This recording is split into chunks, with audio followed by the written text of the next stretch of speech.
Magandang gabi sa inyong lahat. Kumusta kayo? Nandito na naman ako para tumulong na maging masarap at mahimbing ang tulog ninyo. Kukwentuhan ko kayo ng iba't ibang maikling istorya na nakakaliw. Sarap talagang na balikan ang mga kwentong bayan na ikwinakwento noon ng ating mga lola, nanay, mama, lolo, tatay o papa. Noong tayo'y nasa kabataan pa. Kaya, ano pa ang hinihintay natin? Tara na, masimulan ko na ang isa na namang kwento ngayong gabi.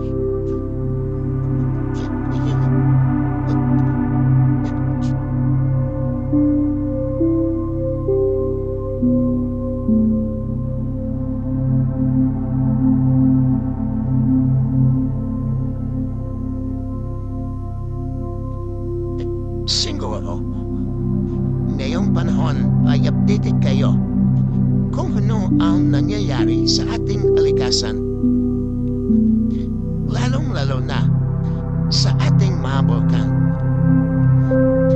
Kung ikaw ay nakatira sa Negros, siguradong alam mo ang pangalan ng bulkan na ito. Sa ngayon, palaging nagbubuga ng abo ang bulkan ito. At ito ang tinatawag na bulkan Canlaon.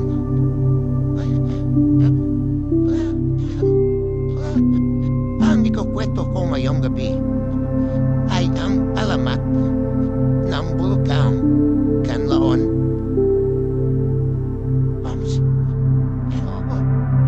Noong unang panahon, sa Lalawigang Negros ay may napatanging barangay na pinamumunuan ni Dato Ramilon. Nababantog ang datong ito dahil sa pambihirang katapangan at kabaitan.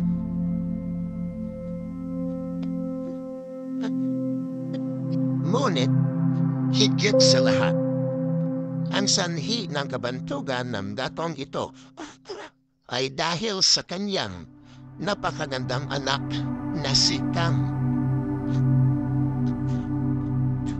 Maraming anak ng dugong Maharlika ang nanoyo sa Marilag na anak ni Dato Ramilon.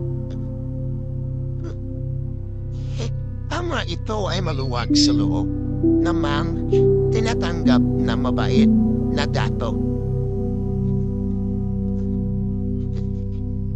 Kung sino sa inyo ang mamarapati ng aking anak, ay hindi ako tumututol.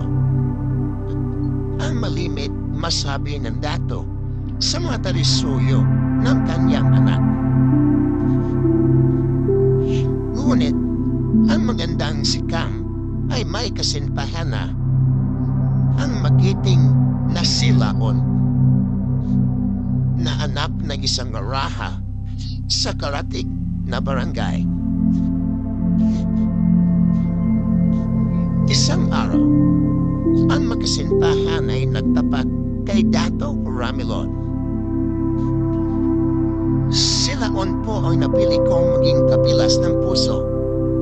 Kaya't yanyo'y inhingi namin ng iyong kapahintulutan upang kami makasal. Ani ka.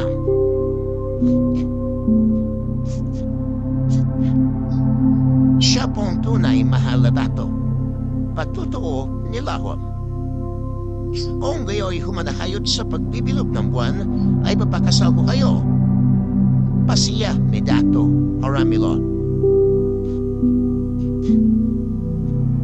Nagdaos ng isang pagdiriwang ang buong barangay ni Dato Ramilon bilang pasalubong sa pag-iisang dibdib ni Nakang at laon.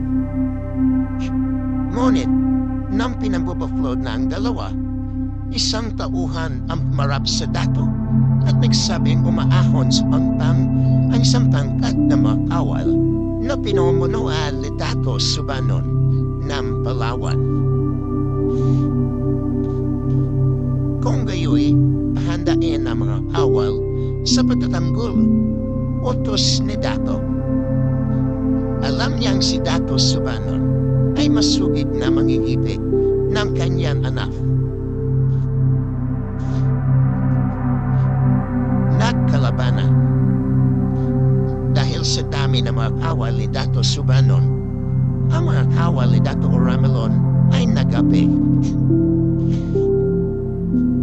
Nang mapatay na si Dato Oramelon at ang lahat ng kawal ito ay magkasamang pumapas, si Kang at Laon upang humingi ng saplulo sa karating barangay.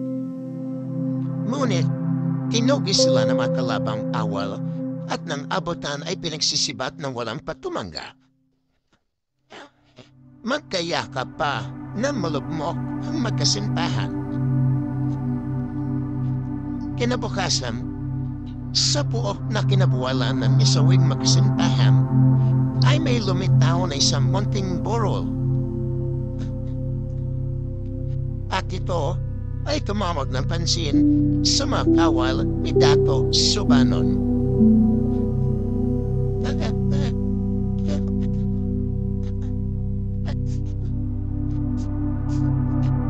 Iyan nabuwan si Kang at Laon, bulalas ng isang kawal. Lumaki ng lumaki hanggang sa maging bundok na malaki na nang lumaway, tinawag na bundok ng Kang at Laon. Na matagalan na ito'y naging Kanlaon.